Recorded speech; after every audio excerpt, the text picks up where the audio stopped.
Shall we play a game? We got Star Wars Unlimited. We got classic Star Wars games. We got old school D&D, independent RPGs, mini painting, Warhammer, of course, tons of other games. But first, we're gonna need some coffee here on Board Barista Productions.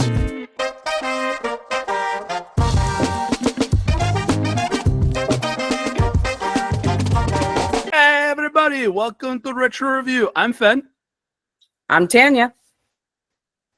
And this is a show where we go through my copious amounts of gaming books and paraphernalia for role-playing games one at a time. And we have ourselves a nice little ramble fest because we have no one driving the bus keeping us in our lane on this show. So to start off tonight, we're talking about Gundark's Fantastic Technologies for the Star Wars West End Games role-playing game. This is one of the books I got at B. Dalton Bookseller at the mall in Prescal. Thank you, Ken, for picking this one out for me. It's a collection of gear and weapons from a number of source books, supplements, and adventure journals that all got reprinted all in one place.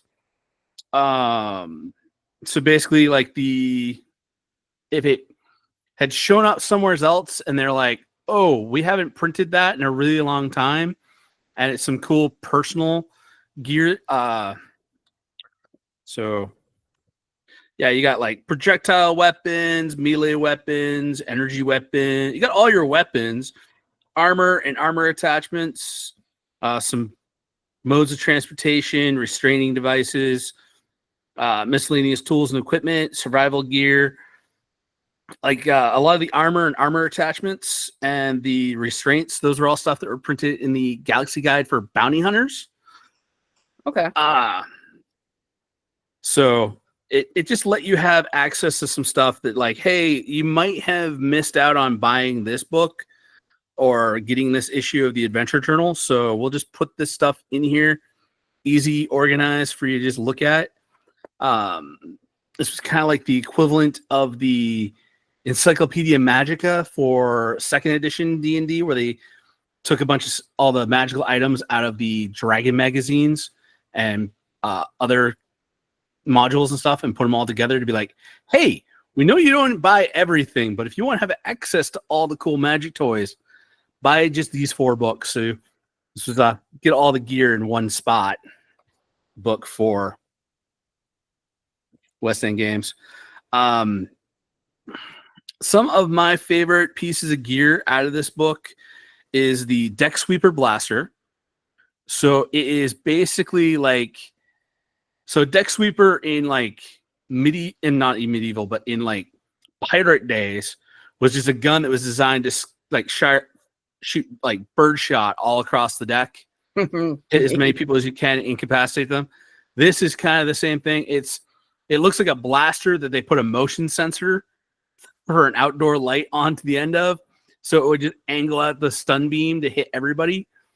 I always thought that would be a cool weapon to have for boarding actions for bounty hunters. They're like, I don't care. I'm just gonna, if I have to knock out everybody, I'm just gonna get my target in one shot.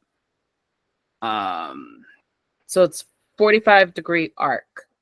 Yeah. So it arcs. It's not just a whatever's there. It's it's 45 degrees in front of you. It's an arcing spray. So center's going to get the highest amount of hits. Well, the shot on the sides is just going to dip down. So a 45-degree arc is basically like a cone breath weapon in D&D. Yeah.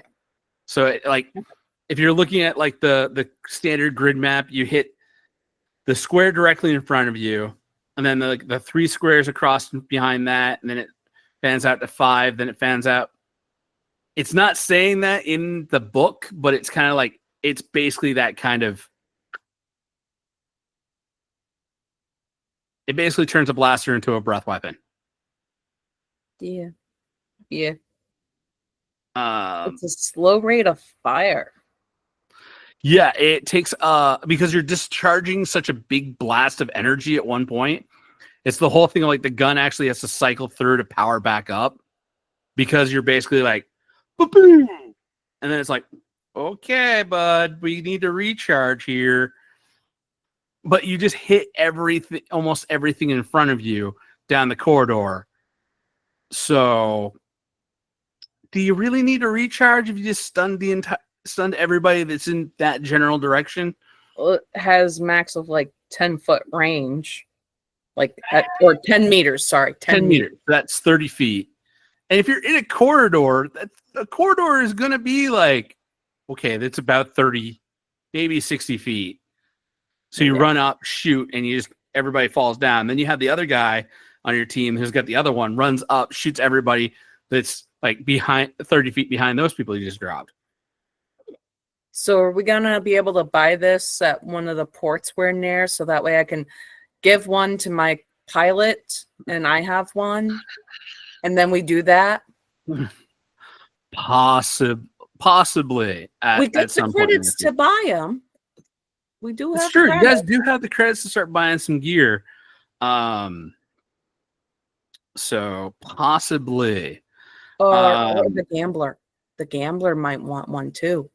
Oh yeah, because can't he like not hit the broadside? Yeah, he he can't hit the broadside of the barn. Every single weapon he has had in his hand, he has. That's like the perfect weapon for him to have. He's just like, no. Okay, now I have a plan for next. Oh wait, it's not next Monday. Is it next Monday? No, it's Monday after that. Okay, it's Monday after that. Yeah. Another thing I liked was the armor stuck out in space. As long as my pilot doesn't keep us stuck out in space. True. Yeah, last week was definitely hogging the spotlight there for the episode. Yeah, but I still blew a lot of stuff up. I love the fact that you actually were just like, I'm gonna shoot it. Be like, okay. Everyone else is bored. It's called Star Wars, not star lie through your ass, which is basically what that character is designed to do. But it's entertaining to watch. Right. Another thing I liked in this book was the armor upgrades, like the wrist blasters and missiles, so you can actually make your character into a Boba Fett-ish type with all your armor upgrades. Of course, jetpacks. Jetpacks need to be used more in games. The jetpacks would set the Wookiee's fur on fire.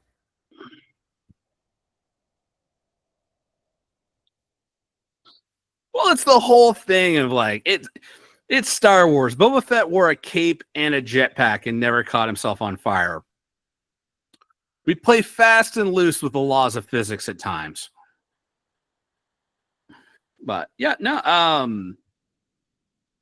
this book is just really like a lot of really cool toys and takes because in your basic start in the core rulebook, the gear is kind of basic. But this definitely does, enhance the options that you have for stuff that you can play with. Yeah.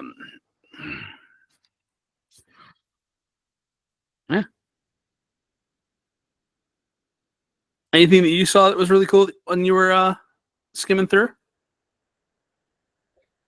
I like the restraints. There's a neck one. Slave collar. Slap that on the nobleman.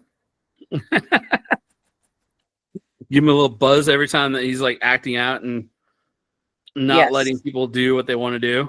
Yeah.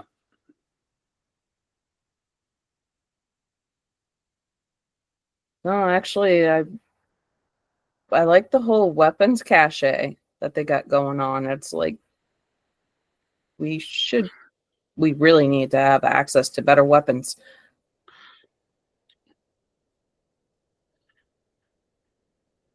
But I'm getting an idea of how to build a Star Wars campaign itself. Well, yeah. Trust me, by the time we get done looking at all of the books that are in my collection, I've got a good sized collection for Star Wars to be able to flesh out just about any kind of game you want to run. And I'm waiting to hear back from a trade with Noble Knight Games to get a few more of the books that I wanted to get for my collection. Hoping to hear back from them soon, and maybe by the time that we get done this Star Wars campaign, I'll actually have like the dream collection that I want to have. Nice. So I think that's just that's about it for this week's episode. Yeah. Kind of short. It's a thin book. It is a thin book, and it's very. It's not talking about. There's not like new ideas and stuff like that in there. It's just here is some toys. Go play with them and have fun. Which sometimes I'm always a proponent of when an RPG has, equipment books. Oh, wrong one. All right, put this one on. That's next week's. But when it has equipment books, buy the equipment books. Buy for Star Wars. For Star Wars, it was the Fantastic Technology books. For D&D, they had I think every edition of D&D has had an arms and equipment guide since second edition, and it's just like, why limit yourself to just the stuff that's in the core rulebook for gear? Because sometimes you're gonna find something that you need for a specific case use, and usually that ends up getting published in modules, and then you're like, whoa, I like using that piece of that toy right there, and it can become a featured item in your campaigns. So Yeah, like the opposite week campaigns. My thief stole a necklace several years ago and has finally atoned to it. I forgot what it's called. But it's a necklace that allows you to breathe in any atmosphere. nice. Yeah. And then I also ended up stealing a completely useless item right now, but windpipes for summoning rats. Interesting. Summoning a lot of rats that will do whatever I ask them. And that needed minimal atonement because no one really wanted it. Yeah. So it was an easy steal. So. All right. Well, that is all we got for this week. We'll see you next time. Peace. Peace. Hey everybody, thanks for staying till the end of the episode. Remember to like, share, subscribe. Follow us on Facebook at Board Barista Productions. And if you want to support us, Patreon link at the bottom.